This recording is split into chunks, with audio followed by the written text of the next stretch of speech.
Salut à tous, bienvenue dans The Programmatic Society, un programme qui vous propose d'entendre la voix de ceux qui font le marché du programmatique, en français dans le son, international dans le ton.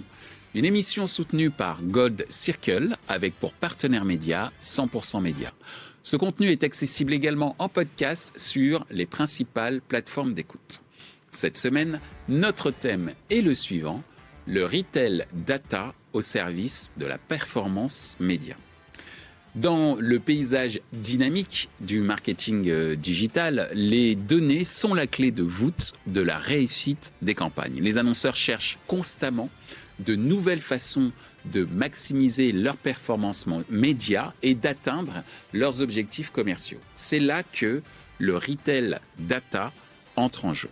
Aujourd'hui, nous allons plonger dans cette puissance que représente ce fameux Retail Data et explorer comment il peut être utilisé pour optimiser les campagnes publicitaires. Qu'il s'agisse de données transactionnelles, de données de localisation ou de données comportementales, le Retail Data offre des perspectives uniques pour cibler les consommateurs de manière plus précise et pertinente que jamais.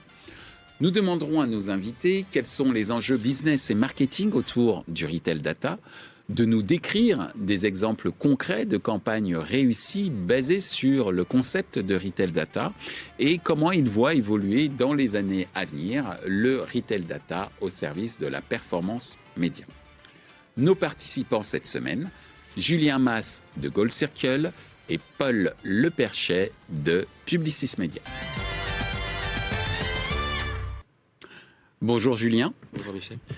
Re-bienvenue, j'allais dire, dans The Programmatic Society, puisqu'il y a quelques temps, on parlait des données transactionnelles et on va y revenir aujourd'hui, puisqu'on va parler de Retail Data au service de la performance média. Bonjour Paul. Bonjour. Et je suis très content de te recevoir, puisque tu diriges toute la partie data de Publicis Media. Et comme on le disait juste avant cette émission, tu es un peu dans le cœur du réacteur des sujets chauds du moment en ce qui concerne une agence de publicité, et j'allais dire la publicité au sens large.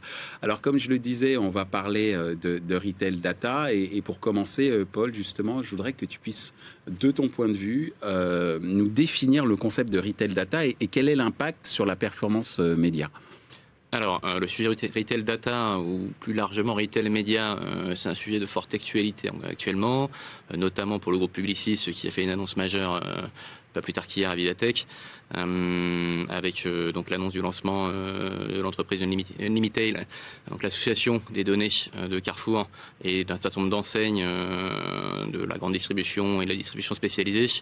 L'objet de la Retail Data, c'est finalement de répondre à une promesse qui est de pouvoir toucher des consommateurs dont on connaît les comportements d'achat, dont on connaît les habitudes d'achat de manière générale, dont on connaît aussi, au-delà de la donnée purement transactionnelle, c'est aussi la capacité à avoir de la donnée géolocalisation autour d'un point de vente. Et les promesses qui sont associées à ça, c'est tout simplement une meilleure performance des actions marketing et en particulier des actions médias, via une meilleure personnalisation finalement, une meilleure efficacité de l'adressage publicitaire comparé à ce qu'on a pu faire historiquement en ciblant notamment pour les annonceurs de la grande conso de manière massive, quitte à générer de la déperdition, mais en touchant par conséquence son cœur de cible. Je pense que ça c'est l'essentiel de la promesse. Et le point qui arrive très bientôt, c'est aussi la capacité à distribuer cette information-là, non pas simplement dans un environnement digital, mais sur d'autres leviers, en particulier la télévision, l'affichage, finalement l'ensemble des points de contact, pour répondre à l'adressage publicitaire, mais aussi potentiellement à un parcours conso, enfin suivre le consommateur dans l'ensemble de son parcours, et in fine, générer une connaissance conso, finalement générer un cercle vertueux autour de la sollicitation marketing. Il me fait une transition Gold Circle.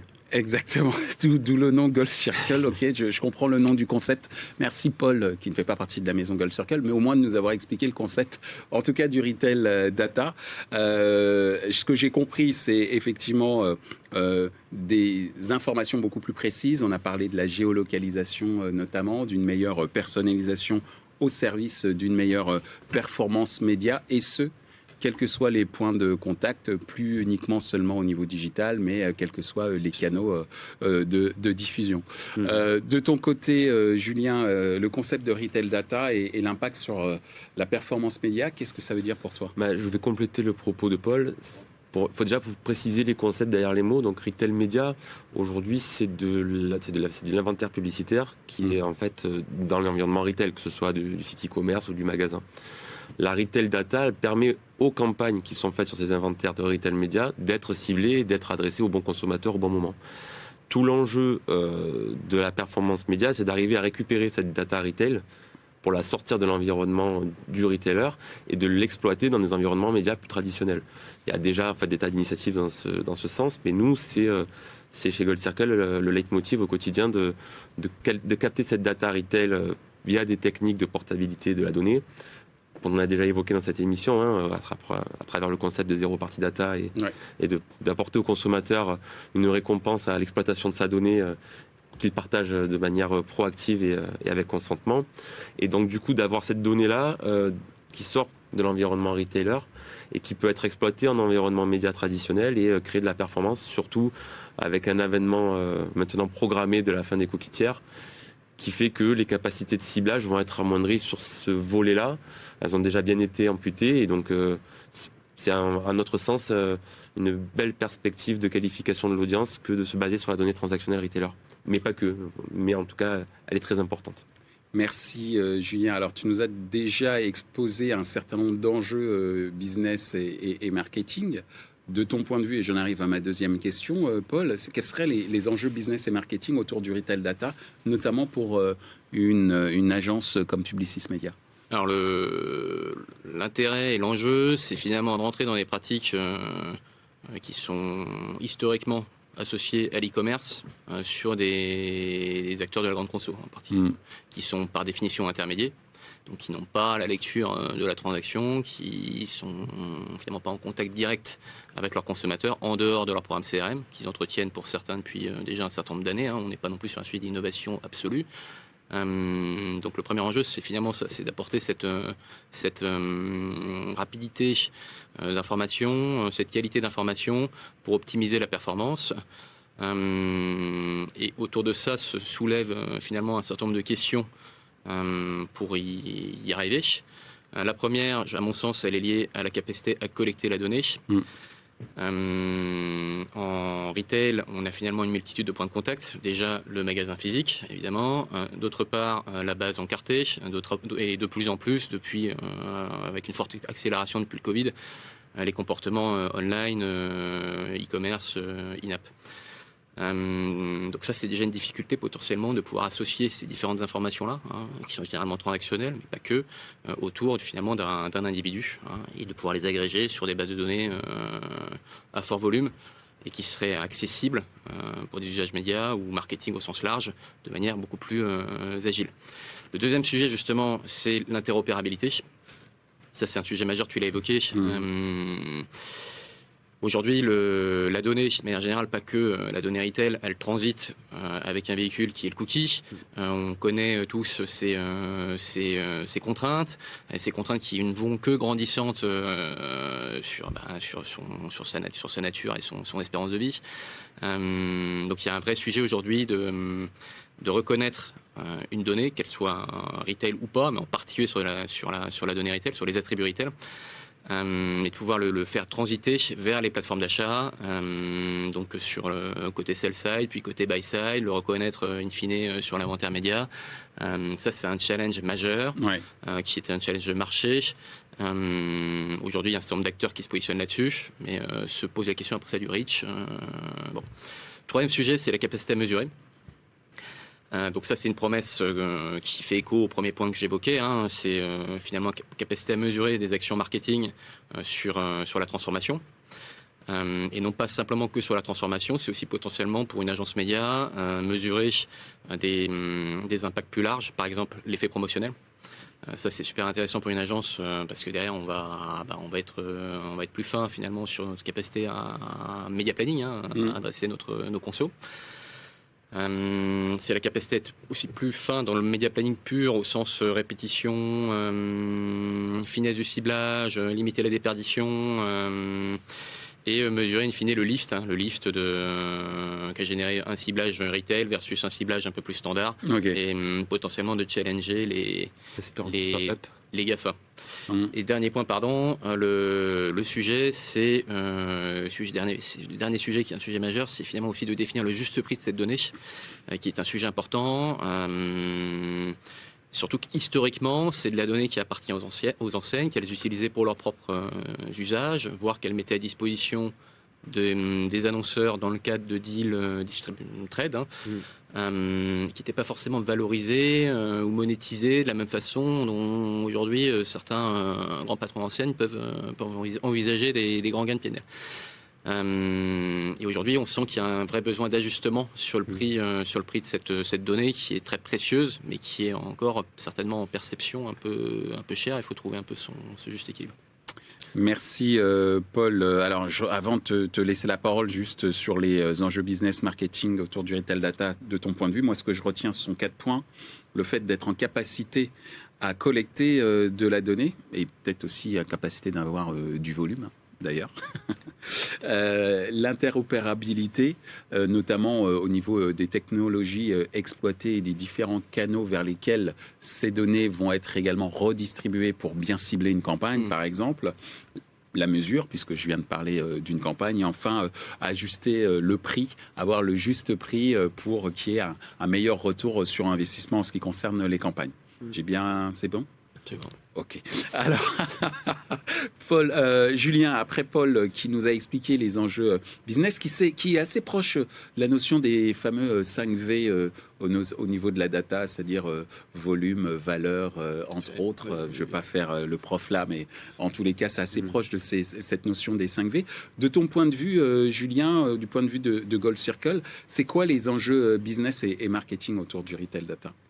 Je suis complètement d'accord avec ce que vient d'exposer Paul juste avant moi. Et je pense que la retail data, elle va permettre aux marques, déjà, si elle sort de l'environnement du retailer, de renouer un lien direct avec son consommateur.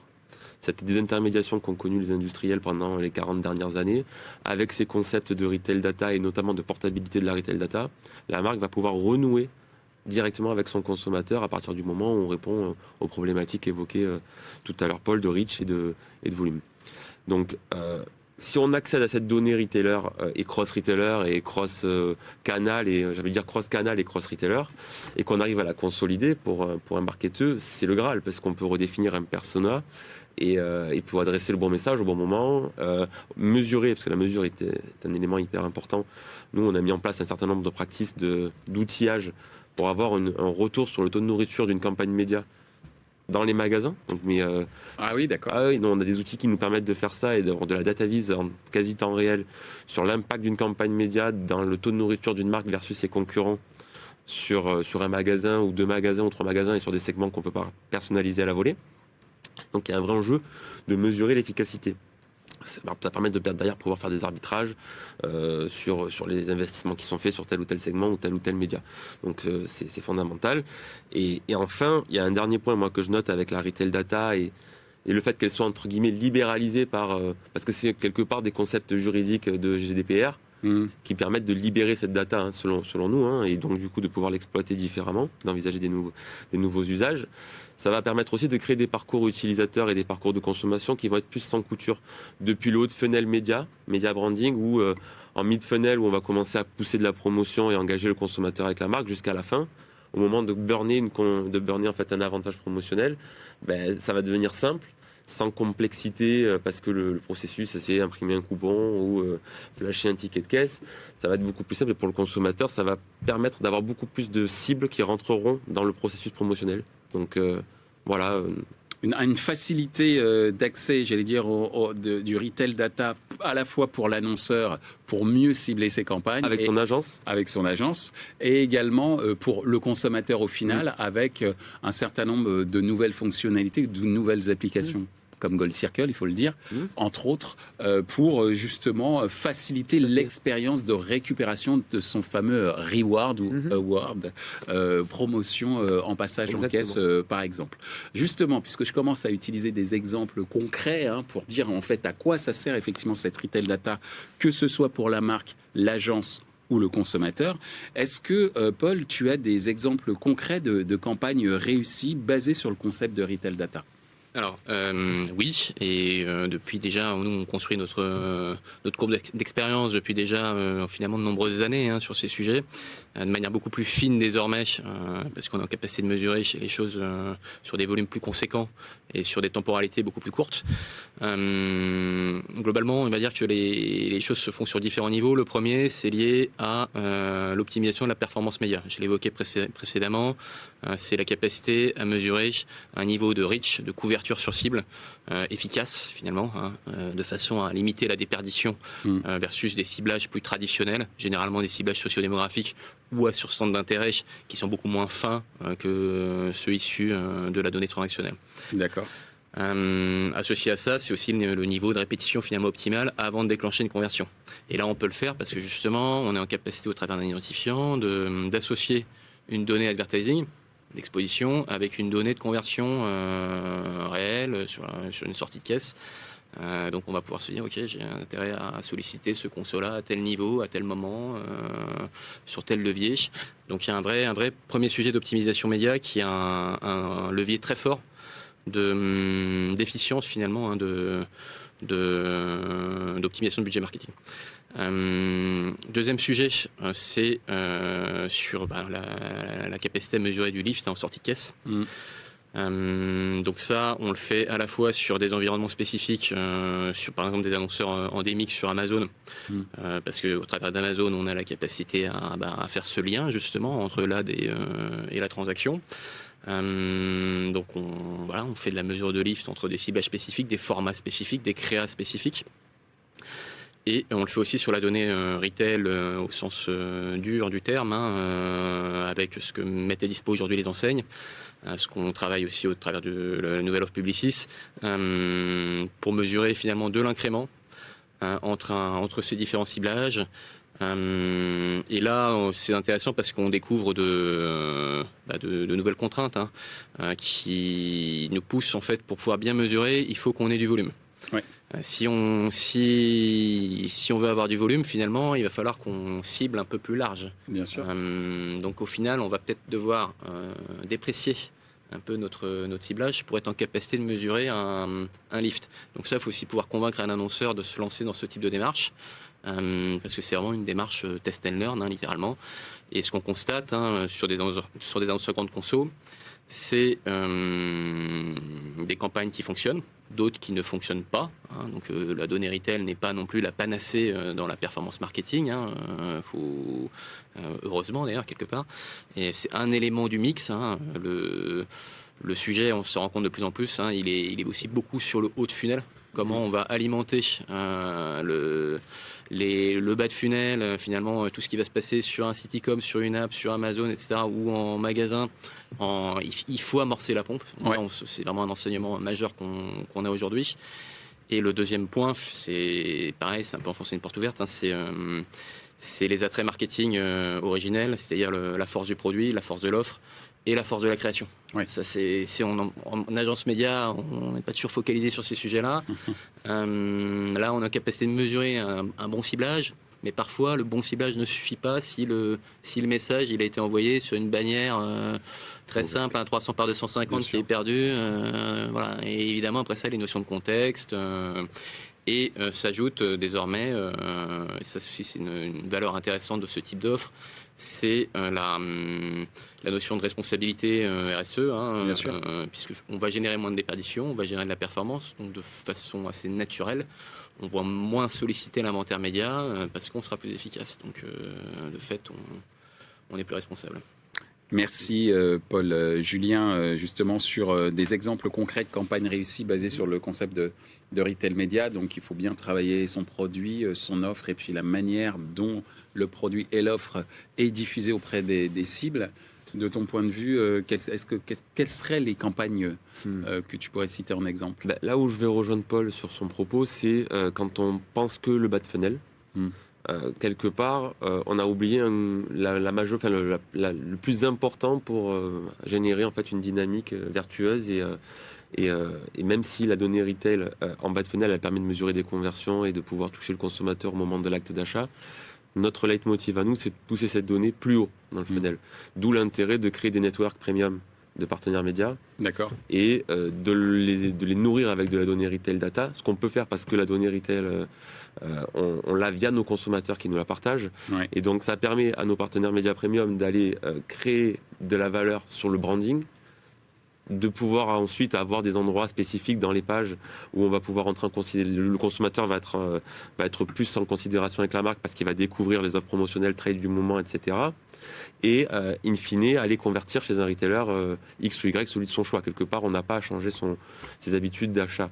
Donc un exemple concret là-dessus, c'est d'avoir travaillé avec un grand groupe média, notamment Prisma, pour le citer, sur des segments qui étaient en appétence avec des produits de beauté et avec un annonceur qui était une marque de cosmétiques que je ne peux pas citer, mais qui est un client connu de Publicis, et d'aller adresser en fait à ces cibles, à ces audiences Prisma sur des audiences féminines, de la publicité promotionnelle à travers en fait un parcours utilisateur Gold Circle pour aller en fait les faire convertir de la portabilité de données et derrière aller faire des achats en magasin. Et on a eu des résultats extrêmement probants sur ces cibles-là parce que l'offre elle était en adéquation avec le segment et c'est encore plus prometteur à partir du moment où on pourra encore plus affiner le segment ciblé avec en fait c'est quelque chose qui se nourrit, c'est-à-dire qu'au début on amorce, puis après on va pouvoir choisir des segments qui seront encore mieux ciblés en appétence côté haute funnel parce qu'on aura eu cette data retail. Donc aujourd'hui on abonde des campagnes qui sont basées sur les éléments sociodémographiques évoqués Paul tout à l'heure et des promesses promotionnelles fortes pour inciter les audiences à convertir et à faire la portabilité de leurs données, mais dans les prochaines semaines, ces premières données vont permettre de remonter en fait dans nos bases et d'aller nourrir les stratégies haute funnel et créer en fait une dynamique de plus en plus vertueuse sur le ciblage et jusqu'à la conversion, avec toujours cette dimension de mesure avec les outils que j'évoquais pour pouvoir mesurer les impacts de nos campagnes jusqu'au magasin et même sur les différents magasins. On a cité tout à l'heure Amazon. J'ai aussi également eu des discussions avec Amazon et un de leurs pain points, c'est que effectivement, tu as sur un funnel, full funnel Amazon, tu peux vraiment bien mesurer ta campagne et ta conversion. Mais quid de la campagne retail média sur Amazon Ads qui va convertir chez Carrefour? Oui, compris. Et en fait, j'ai eu des discussions avec des personnes chez Amazon pour dire le jour où, on commence déjà à discuter de comment on pourrait nourrir avec nos données leurs insights à eux pour vérifier que quand tu fais une campagne Amazon Ads, elle a aussi un impact pour la marque chez Carrefour, chez Leclerc, chez Casino, chez Sephora, etc. Donc la notion, une amélioration de l'attribution des performances des campagnes par ailleurs. C'est ça. Améliorer le ciblage en haut de funnel et améliorer l'attribution et le monitoring de la perf dans le bas. Merci Julien. Alors Paul, on a évoqué l'amélioration au fur et à mesure et la finesse, j'allais dire, et la justesse de la mesure en exploitant le retail data, donc de la mesure des campagnes publicitaires dans un environnement retail média, mais on va dire dans tout type de point de contact qui a pour vocation, en tout cas, de générer de la conversion via de l'achat. Comment, toi, tu vois évoluer dans les années à venir le concept de retail data au service de la performance média? Alors, je pense qu'il y a une première chose, c'est l'accessibilité à cette donnée qui devient... c'est vraiment un sujet qui devient un peu universel, là. J'ai parlé de l'offre de Publicis qui a été lancée récemment, mais il y a Criteo aussi qui a lancé son offre, sa mise à disposition SSP, donc c'est quand même un acte majeur et très intéressant. Les régies, les enseignes s'équipent de régies. Il n'y a pas une semaine où il n'y a pas une nouvelle régie qui arrive. Ouais. Donc déjà, je dirais, le premier point, c'est vraiment la disponibilité de ces données de manière beaucoup plus massive comparée à ce qu'on a pu connaître précédemment. Peut-être Carrefour qui avait pris un tour d'avance. Aujourd'hui, voilà, on peut dire que tout le monde s'y met très sérieusement. Le deuxième sujet, j'en ai parlé, ça va être l'interopérabilité. Ça, il va falloir qu'on s'accorde collectivement pour mutualiser finalement les bases. C'est typiquement l'objet de la joint venture entre Carrefour et Publicis, de façon à rendre interopérable, accessible finalement cette donnée sur les outils d'achat. Il y a des solutions qui existent. Néanmoins, aujourd'hui, elles ne délivrent pas forcément les reach, les niveaux de couverture les plus conséquents pour générer de la croissance pour les annonceurs et aussi, surtout, pour pouvoir mesurer la performance. Donc ça, c'est ce point-là. À l'avenir, c'est le sujet numéro 1 à tacler, et avec une contrainte majeure qui est liée aux décisions de Google en particulier, qui est fortement contraint par le régulateur. Donc il y a un niveau de clarté sur l'avenir des identifiants finalement du véhicule qui porte la donnée, qui pose un certain nombre de questions. Et à l'avenir, le sujet qui va nous intéresser, nous, agence, c'est de rentrer sur des dynamiques un peu plus profondes, c'est sortir de lecture purement média, c'est regarder, mesurer à l'aune non pas simplement de la conversion, ce qui est déjà un cap important en tant qu'agence comparé aux pratiques encore traditionnelles de mesuration du clic ou de la visibilité, voire de l'attention aujourd'hui. Là on mesure de la vente, c'est intéressant, mais c'est de mesurer sur du parcours conso à plus long terme. Donc ce qu'on appelle la lifetime value, mesurer l'impact des différents leviers, qu'ils soient payants ou non payants, dans le parcours, donc rentrer dans des logiques d'attribution, justement, comme tu l'évoquais, pour finalement comprendre l'apport des différents leviers en fonction des différents niveaux, différentes étapes du consommateur dans son parcours. Et ça, c'est du coup des dynamiques de long terme qui, nous, en tant qu'agence, nous permettent aussi de rentrer dans des relations avec des annonceurs qui sont plus robustes, qui sont plus intéressantes quelque part que de la pure opération média historique. Merci Paul. De ton point de vue, Julien, comment tu vois évoluer le retail data au service de la performance média, Mais en fait, exactement sur le constat de départ, j'ai le même que Paul, c'est-à-dire qu'il y a un marché qui est de plus en plus large et fractionné et qu'il va y avoir des besoins d'interopérabilité. Moi, j'ai pas la bannière Publicis, donc c'est plus facile pour moi de dire que je fais pas le pari que les différents retailers arrivent à s'accorder pour travailler de commun accord autour de ce concept et de créer un marché commun. De la data, tu veux dire ? De la data et de la data retail. En fait, j'ai moins confiance dans cette vision-là. En revanche, nous, chez Gold Circle, on fait le pari de la data qui serait retailer, oui, mais qui serait portée par le conso et par son envie de la partager. Et le conso, pour le faire, c'est parce qu'il a une relation extrêmement étroite avec les marques qu'il aime. Et c'est ce pari qu'on fait, c'est un pari industriel, de faire renouer l'industriel, la marque, avec son consommateur, et de pouvoir collecter des bases massives de données, parce que les consommateurs veulent avoir des liens directs avec leur marque préférée. Et le consommateur, lui, il est interopérable. Il est sur tous les réseaux de distribution, il est sur tous les canaux, et quelque part... nous, c'est ça, en fait, pour nous, les enjeux du futur sur ce marché-là. Que ce soit pour aller travailler la retail data en environnement média avec des produits médias, mais également sur des logiques de CRM. Il y a aussi, en fait, des logiques de CRM qu'on peut travailler avec la portabilité des données. Et on a déjà aussi des discussions avec d'autres entités de Publicis, notamment Epsilon, sur comment rendre les programmes CRM relationnels plus data efficients en termes de collecte. Donc, c'est des sujets intéressants. Et enfin, je pense que ces sujets-là, dans le futur, il faut que ce soit les industriels qui les prennent à leur compte pour pouvoir en fait s'absoudre de cette intermédiation qu'ils ont subie pendant longtemps avec les retailers. Ils l'ont déjà commencé quand ils font des sites e-commerce. C'est quelque part dans le but d'aller récupérer de la data consommateur en direct. Il y a d'autres manières de le faire et pas forcément d'avoir son réseau propriétaire de distribution. En fait, c'est via des logiques de captation en fait, de la data consommateur parce qu'on lui apporte quelque chose en retour. Voilà. Merci Julien, merci Paul. On en arrive là cette fois-ci à notre vraie dernière question avec la question 100% média.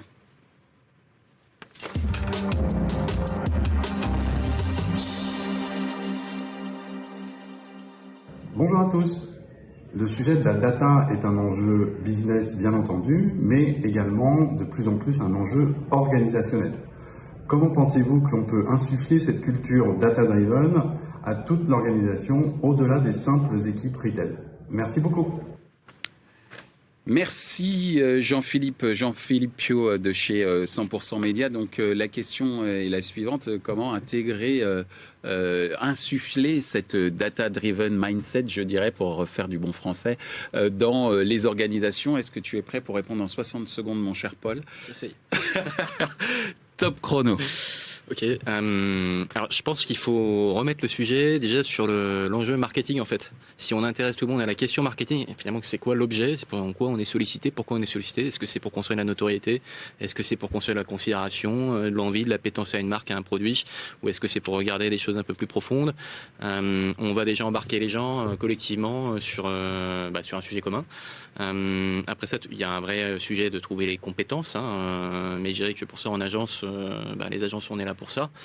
En agence, on a la chance d'avoir des profils justement extrêmement riches, des experts du média plus traditionnel, du média plus innovant, du média haut de funnel, du média bas de funnel. On est de plus en plus équipé en profil data science, data engineering. Donc, je dirais qu'on est et en plus, et dernier point, on a une vision très très opérationnelle finalement du sujet. Donc, appelez-nous.